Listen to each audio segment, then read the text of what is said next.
கிறிஸ்துவில் அன்பானவர்களே, இயேசு கிறிஸ்துவின் நாமத்திலே உங்களை வாழ்த்துகிறேன். இன்றைய நாளுக்கான கர்த்தருடைய வார்த்தை,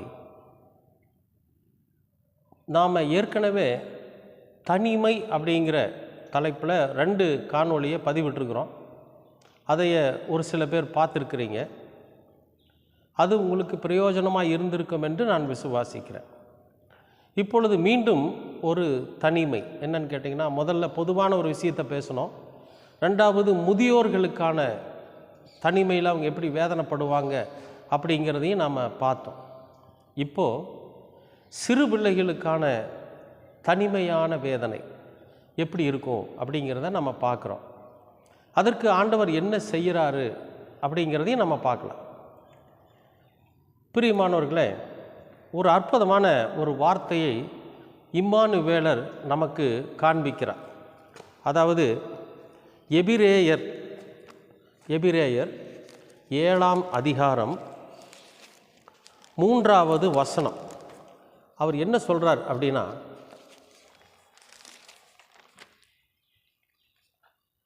இவன் தகப்பனும் தாயும் வம்ச வரலாறும் இல்லாதவன், இவன் நாட்களின் துவக்கமும் ஜீவனின் முடிவும் உடையவனாயிராமல் தேவனுடைய குமாரனுக்கு ஒப்பானவனாய் என்றென்றைக்கும் ஆசாரியனாக நிலைத்திருக்கிறான் அப்படிங்கிறார். அதாவது ஒரு மனிதனை குறித்து சொல்கிறாரு, ஒரு சகோதரனை குறித்து சொல்கிறார். என்னென்னு, இவனுக்கு அப்பாவும் அம்மாவும் இல்லாமல், அப்பா அம்மாங்கிற வம்ச வரலாறே இவனுக்கு கிடையாது. இப்படி இருக்கிறவனுக்கு இவனுடைய நாட்கள் என்னாகவும் இல்லை, துவங்கவும் இல்லை, இவனுடைய ஜீவன் முடிஞ்சு போகவும் இல்லை. இவனை ஒரு நல்ல ஆசாரியனாக தேவனுடைய குமாரனுக்கு ஒப்பாக கடவுள் வச்சிருக்கிறாருன்னு சொல்லி ஒரு அப்பா அம்மா இல்லாத ஒருத்தரை குறித்து இங்கே சொல்லியிருக்கு. அப்போ கடவுள் எப்படிப்பட்டவர் பாருங்கள். அப்பா அம்மா இல்லாதவங்களையும் அவர் உயர்த்தி வைப்பார் அப்படிங்கிறதுல ஒரு மிகப்பெரிய ஒரு நம்பிக்கை நமக்கு ஊட்டுகிறது இந்த இம்மானுவேலருடைய வார்த்தை. சரி, இப்போ தனிமையில் வேதனைப்படுற குழந்தைகளை பற்றி நாம் எப்படி தெரிஞ்சுக்கலான்னா, இந்த குழந்தைகளோட தனிமை என்பது எல்லாருடைய கண்களிலும் கண்ணீர் வரவழைக்கக்கூடிய ஒரு விஷயம். ஏன்னா பெரியவங்களை கூட நம்ம சில நேரத்தில் இவங்க என்ன பண்ணினாங்களோ, ஏதோ குறும்பு பேசுனாங்களோ, அல்லது அவங்க பசங்க பிள்ளைகளுக்கு பிடிக்காததை பேசுனாங்களோ என்னன்னு தெரியல அப்படிங்கிற மாதிரி ஒரு சில வார்த்தைகள் கூட வர்றதுக்கு வாய்ப்பு இருக்குது. ஆனால் குழந்தைகள் என்ன பண்ணும் பார்த்தீங்கன்னா, ஒரு சில குழந்தைகள் குப்பை தொட்டியில் கிடக்கும். குப்பை தொட்டியில் ஒரு சில குழந்தைகள் கிடக்கும். ரயில்வே ஸ்டேஷனில் ஒரு சில குழந்தைகள் கிடக்கும். பஸ் ஸ்டாண்டில் ஒரு சில குழந்தைகள் கிடக்கும். ஜன நடமாட்டமே இல்லாத இடத்துல ஒரு குழந்தை கிடக்கும். செடிகளுக்குள்ள குழந்தைகள் கிடக்கும். நான் ஒரு முறை ஒரு விஷயத்தை அறிந்து கொண்டேன். என்னென்னா, முள் செடிக்குள்ளே ஒரு குழந்தைய போட்டு போயிடுச்சு ஒரு அம்மா. எவ்வளவு அரக்க குணம் உள்ள பெண்ணாக இருந்திருப்பாங்கன்னு பாருங்கள். முள் செடிக்குள்ளே போடுற ஒரு குப்பை தொட்டிலையோ அல்லது ஒரு இடத்துலையோ வச்சுட்டா கூட யாராவது பார்த்து எடுத்துகிட்டு போவாங்க இல்லையா? அந்த குழந்தை அழுகுமே. முள்ளு குத்துறப்ப அந்த குழந்தை அழுதுருக்கும் இல்லையா? எப்படி அழுதுருக்கும்? எவ்வளோ வீறுன்னு கத்திருக்கும். அந்த வலி தாங்க முடியாமல், அந்த இடத்த விட்டு எந்திரிச்சு போக முடியாமல் நினச்சி பாருங்கள். அவ்வளவு இரக்கமற்ற ஒரு அரக்கியின் வயிற்றில் பிறந்தது அந்த குழந்தையினோட குற்றமா? நினச்சி பாருங்கள். ஒரு குழந்தைய பெற்று எடுத்து ஒரு குப்பை தொட்டிக்கு பக்கத்தில் ஒரு அம்மா போட்டு போயிட்டாங்க. நாய்கள் அந்த குழந்தைய பிச்சு அலங்கோலப்படுத்திடுச்சு. இதெல்லாம் நம்ம செய்தியில் வாசிக்கிறோம், செய்தி ஊடகங்கள் வாயிலாக பார்க்குறோம், செய்தியில் வாசிக்கிறோம். இந்த குழந்தைகளோட நிலையெல்லாம் நினச்சி பாருங்கள். இது எப்படி இந்த குழந்தைகள் உருவாகிறார்கள் அப்படிங்கிறது வேணும் இல்லையா? சில பேர் பார்த்திங்கன்னா, கல்யாணத்துக்கு முன்னாலேயே தவறான உறவு வச்சுருப்பாங்க. சில பெண்கள் ஆண்கள் கல்யாணத்துக்கு முன்னாலேயே ஒரு ஆணும் ஒரு பெண்ணும் பழகிட்டு இருப்பாங்க. இவர்களுடைய பழக்கம் கொஞ்சம் உச்சத்தை தொடரப்ப அங்கே இச்சை அடக்கம் இல்லாமல் காம விகாரத்துக்குள்ளே விழுந்து போயிடுவாங்க. இச்சைக்குள்ளே விழுந்து போயிடுவாங்க. உடல் ரீதியான உறவுகளை வச்சுக்குவாங்க. அதில் கற்பந்தரித்து பிறக்கிற குழந்தைகளுக்கு அவங்க ஒரு வழிகாட்ட முடியாது. ஒருவேளை கல்யாணத்துக்கு முன்னாலேயே இந்த பொண்ணு குழந்தை பெற்றிருக்கிறா அப்படிங்கிற விஷயம் எல்லாருக்கும் தெரிஞ்சதுன்னா என்ன ஆகும்? அந்த குழந்தைய இந்த அம்மாவை இந்த பொண்ணுக்கு கல்யாணமே ஆகாது, இல்லை ஊரட்டு ஒதுக்கி வச்சுருவாங்க. அப்படி இல்லைன்னா பெற்றவங்ககிட்ட பிரச்சனை வரும். அதனால் இந்த பொண்ணு என்ன பண்ணுது, தான் குழந்தை பக்கம் வரைக்கும் தலைமறைவாக இருந்துட்டு குழந்தைய பெற்ற உடனே கொஞ்சம் கூட இரக்கம் இல்லாமல் தூக்கி கொண்டு எங்கேயாவது போட்டு போயிடும். அந்த குழந்தை அழுகுமே, அந்த குழந்தைக்கு பசிக்குமே, அந்த குழந்தைய ஏதாவது வந்து கடிச்சதுன்னா என்ன பண்ணுறது? நினச்சி பாருங்கள். கொஞ்சம் கூட இரக்கம் இல்லாமல் தூக்கி போட்டுட்டு போயிடுவாங்க. தப்பான உறவுகளில் பிறந்த குழந்தை, இச்சை அடக்கம் இல்லாததினாலே பிறந்த குழந்தை, இந்த குழந்தையை தூக்கி கொண்டு எங்கேயோ ஒரு இடத்துல போட்டுட்டு போயிடுறாங்க. ரொம்ப வேதனையான விஷயம். இன்றைக்கு அதிகப்படியான அனாதை இல்லங்கள் உருவாக்கப்பட்டிருக்கிறது. நிறைய இடங்களில் பார்த்திங்கன்னா ஆர்ஃபனேஜ் அனாதை இல்லங்கள் நிறையா உருவாக்கப்பட்டிருக்கிறது. அதில் 100க்கு 85% பார்த்திங்கன்னா கிறிஸ்தவர்களால் சிஸ்டர்களால் நடத்தப்படக்கூடிய அந்த இல்லமாக தான் இருக்கும். கர்த்தர் சொன்ன வார்த்தையின் நிமித்தம் உருவாக்கப்பட்ட இல்லங்கள் தான் அது. அதனால தான் ஆண்டவர் சொன்னார், தனிமையாக இருக்கிறவனுக்கு நான் வீடு வாசல் ஏற்படுத்தி கொடுப்பேங்கிறார். இந்த குழந்தையினுடைய அழுகுரல் கர்த்தருக்கு எட்டுமா எட்டாதா சொல்லுங்கள்? இந்த குழந்தையினுடைய அந்த அம்மா கிட்ட கர்த்தர் கண்டிப்பாக நியாயம் விசாரிப்பார். அந்த குழந்தை இந்த உலகத்தில் உருவாகி பிறப்பதற்கு காரணமாக இருந்த அந்த 2 பேரையும் கடவுள் நிச்சயமாக விசாரிப்பார். அது ஒரு பக்கம் இருக்கட்டும். ஆனால் இந்த குழந்தையினோட நிலை, யாராவது ஒரு மனிதனை கொண்டு அல்லது ஒரு மனுஷியை கொண்டு, ஐயோ இங்கே ஒரு குழந்தை கிடக்குதே, இது அநியாயமாக இப்படி போகுதுன்னு சொல்லி அந்த குழந்தையை தூக்கி அரவணைச்சு அந்த குழந்தையை சுத்தப்படுத்தி அதுக்கு பால் ஊட்டுவாங்க. அதை கொண்டு போய் ஒரு இல்லத்தில் கொடுத்துருவாங்க. இந்த மாதிரி ஒரு குழந்தை கிடந்துச்சுங்க, இந்தாங்கன்னு சொல்லி கொடுத்துருவாங்க. அந்த குழந்தை அங்கே வளரும். ஒருவேளை அப்பா அம்மா குழந்தைகளே இல்லாத தம்பதிகள் கையில் கிடச்சிதுன்னா தனக்கு ஒரு குழந்தை கிடச்சிருச்சுன்னு சொல்லி அந்த குழந்தை வளரும் அவங்க வீட்டில். அது கூட கொஞ்சம் ஒரு சம்பூர்ணமாக வளர ஆரம்பிக்கும். ஏன்னா தனக்கு ஒரு அப்பா அம்மா இருக்கிறாங்க, அவங்க நம்மளை பெற்றாங்களோ பெக்கலையோ அது வேறு விஷயம், ஆனால் அவங்க அப்பா அம்மா அப்படிங்கிற அந்த நிலையில் வளர ஆரம்பிக்கும். ஆனால் இந்த இல்லத்தில் விட்டுருக்கிற குழந்தைகளையெல்லாம் நினச்சி பாருங்கள். இதை விட இன்னொரு விஷயம் இருக்குது. அதாவது கணவன் மனைவி குழந்தை பெக்கிற ஒரு சூழ்நிலை வரும். அது பிறக்க போகிறப்போ சில பேர் போய் ஜாதகம் பார்ப்பாங்க, ஜோசியம் போய் பார்ப்பாங்க. அப்போ அந்த ஜோதிடரோ அந்த ஜாதகக்காரனோ என்ன சொல்லிடுவான்னு கேட்டிங்கன்னா, இப்போ பிறக்கிற குழந்தை பிறந்துச்சுன்னா உங்கள் வீட்டில் யாரோ ஒருத்தர் இருக்க மாட்டீங்க, இந்த குழந்தை பிறக்கிற நேரம் சரியில்லை, இந்த குழந்தை பிறந்துச்சுன்னா உங்கள் வீட்டில் வந்து ஏகப்பட்ட பிரச்சனைகள் வரும் அப்படின்னா உடனே என்ன பண்ணுவாங்க தெரியுங்களா? அந்த குழந்தைய பெற்ற உடனே கொண்டு எங்கேயோ போட்டு வந்துடுவாங்க, ஆத்தங்கரையிலையோ குளத்தங்கரையிலையோ போட்டுருவாங்க. எத்தனை விஷயங்கள் தெரியுமா இந்த குழந்தை விஷயத்தில்? இந்த குழந்தை அழுகுமே பசிக்காக, மழை பெஞ்சா மழையில் நனைஞ்சா அழுகும், வெயில் அடித்தா வெயிலில் அழுகும். எவ்வளவு ஒரு கொடுமையான விஷயம் பாருங்க. அவன் அந்த குழந்தையும் ஒருத்த பார்த்து எடுத்துகிட்டு போவான். கடவுள் ஒரு மனுஷன் அங்கே அனுப்புவார். யாருக்குமே தெரியாத இடம்னு சொல்லி ஒரு இடத்துல கொண்டு போய் போட்டுட்டு போயிடுவாங்க. ஆனால் அங்கே ஒருத்தன் போவான், அங்கே ஒரு பெண் போவா, அந்த வழியாக யாரோ ஒருத்தர் போவாங்க. கடவுள் அனுப்புவார் அவங்கள. அவங்க ஐயோ அழுகுரல் கேட்குதுன்னு சொல்லி அந்த குழந்தைய எடுத்துகிட்டு போய் பராமரித்து அது எங்கே கொண்டு போய் வளர்த்துவாங்களோ, அவங்களால முடியலன்னா ஒரு இல்லத்தில் கொண்டு போய் விட்டு வளர்த்த சொல்லுவாங்க. அந்த இல்லத்தில் அந்த குழந்தை வளரும். அது வளர வளர வளர அதுக்கு எதுவுமே தெரியாது. ஏன்னா குழந்தைகளாக எல்லா குழந்தைகளும் விளையாடும். ஒரு 5 வயசு ஆகுது, பள்ளிக்கூடத்துக்கு போக ஆரம்பிக்குது. ஒரு இல்லத்தில் இருக்கிறவங்க என்ன பண்ணுறாங்க, பள்ளிக்கூடத்துக்கு அனுப்புகிறாங்க. ஒரு 1வது 2வது படிக்கிறப்ப மற்ற குழந்தைகளுக்கெல்லாம் பேரண்ட்டு, அதாவது பெற்றோர்கள் இருக்கிற குழந்தைகளுக்கெல்லாம் அவங்க பெற்றோர்கள் வந்து சாப்பாடு கொடுக்குறப்ப அல்லது ஸ்நாக்ஸ் கொண்டு வந்து கொடுக்குறப்ப அல்லது அந்த குழந்தைய வந்து கொண்டாந்து விட்டுட்டு கொண்டாந்து கூட்டிகிட்டு போகிறப்ப இந்த குழந்தை நினைக்குமே, ஐயோ நமக்கு யாரும் வரலையே, ஏன் நமக்கு சாப்பாடு கொடுக்குறாங்க அங்கேயே கொடுத்து விடுறாங்க, நமக்கு வந்து ஊட்டி விட மாட்டேங்கிறாங்க, நம்மளை வந்து பார்க்க மாட்டேங்கிறாங்க, ஏன் எதுனாலன்னு இந்த குழந்தை நினைக்குமே தவிர தான் ஒரு அனாதை என்பது அப்போ அந்த குழந்தைக்கு தெரியாது. அப்போ எல்லா பெற்றோர்களும் வந்து தன்னோட குழந்தைகளுக்கு சோறு ஊட்டுறப்ப இந்த ஒரு குழந்தை மட்டும் தான் கொண்டு வந்ததை ஒரு தனியான இடத்துல உட்காந்து சாப்பிட்டுக்கிட்டு இருக்கும் பாருங்க.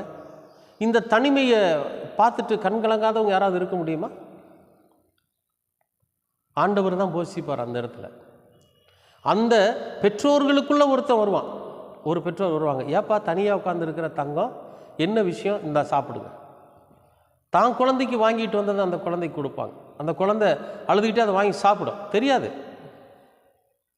அப்பா அம்மா எங்கே வரலையா, ஆனால் ஆமான்னு சொல்லும்.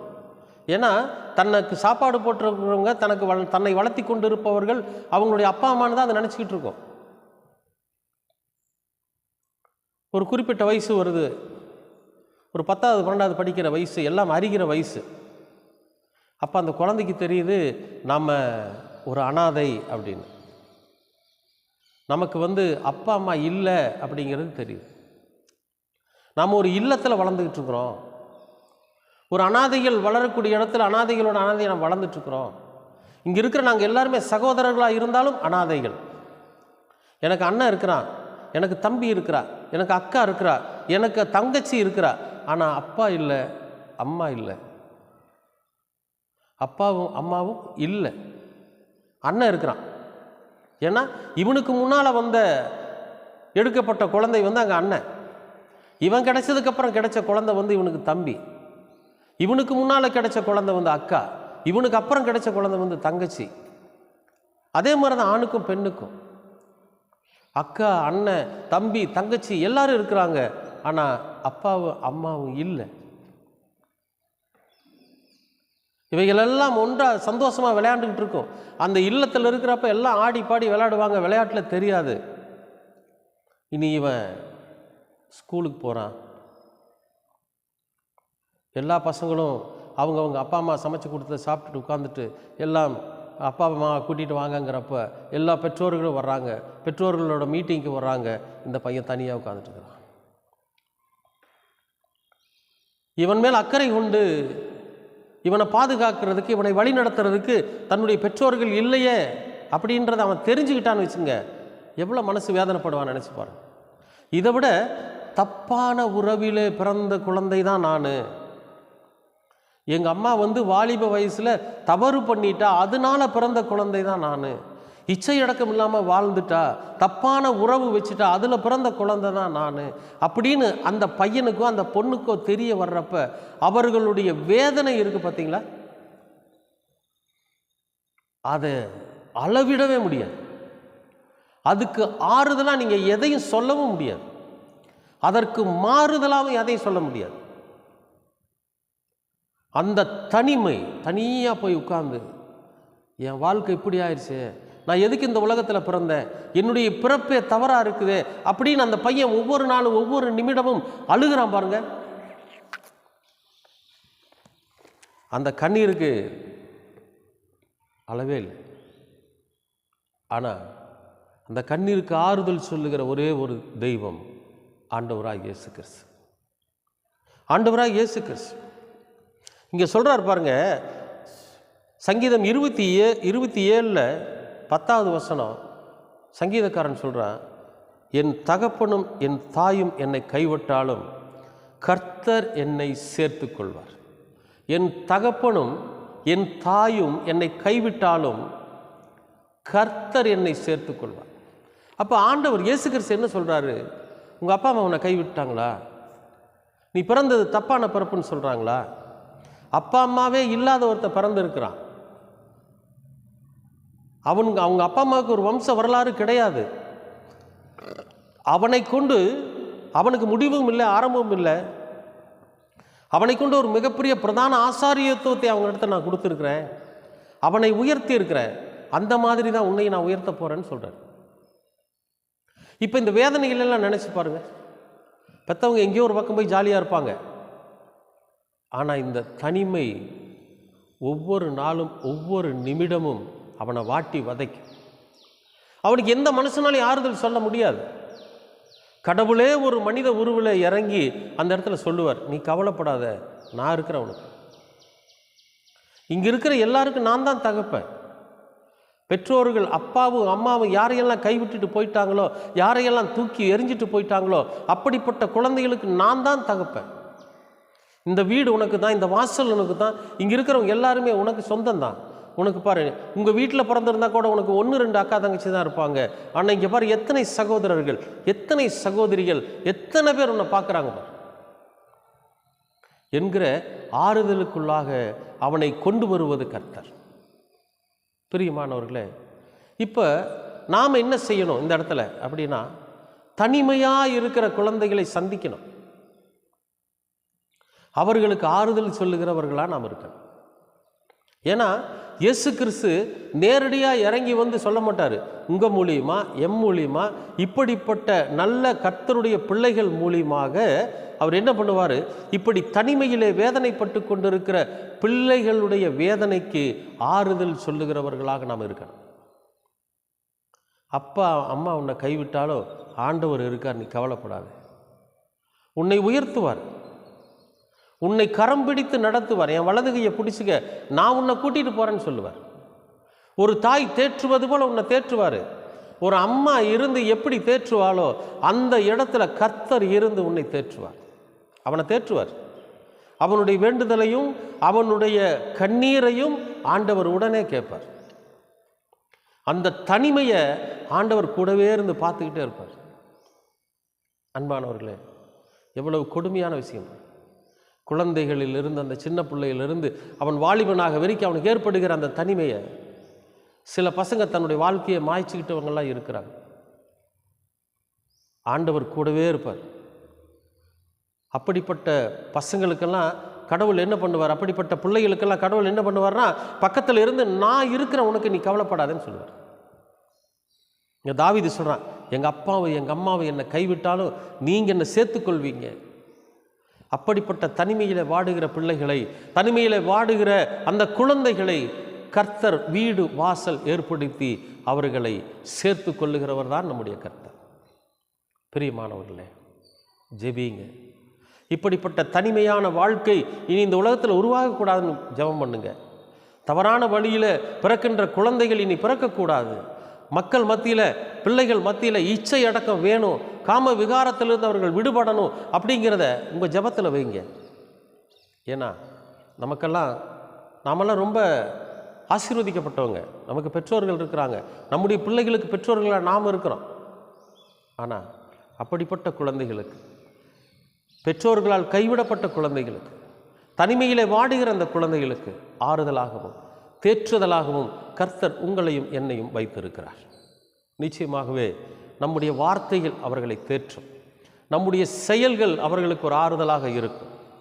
கர்த்தர் உங்களை கொண்டு அப்படிப்பட்ட அற்புதத்தை செய்வார். ஏன்னா நம்முடைய ஆண்டவர் தாயும் தகப்பனும் கைவிட்டாலும் நான் உன்னை கைவிட மாட்டேன் என்று சொன்ன கர்த்தர்.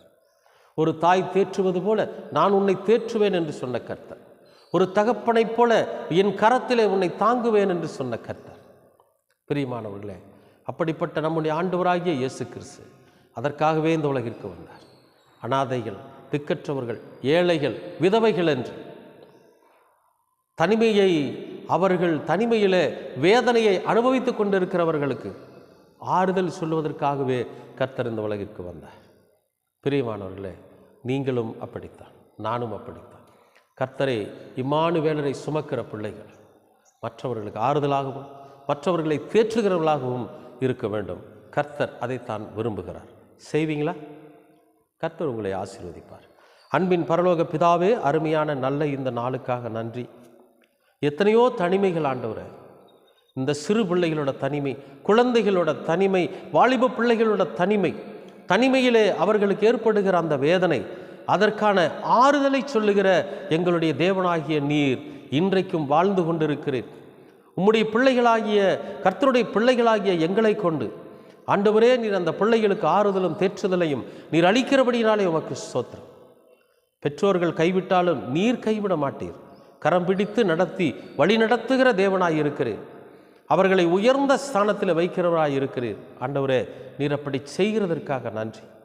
அப்படி ஒரு அற்புதமான தேவனாய் நீர் எங்களுக்கு கிடைத்திருக்கிறதற்காக நன்றி. உடைய இரக்கம் இன்னும் அதிகமாய் பெருகட்டும். இயேசு கிறிஸ்துவின் வழியாய் கேட்கிறோம் நல்ல பிதாவே. ஆமேன், ஆமேன்.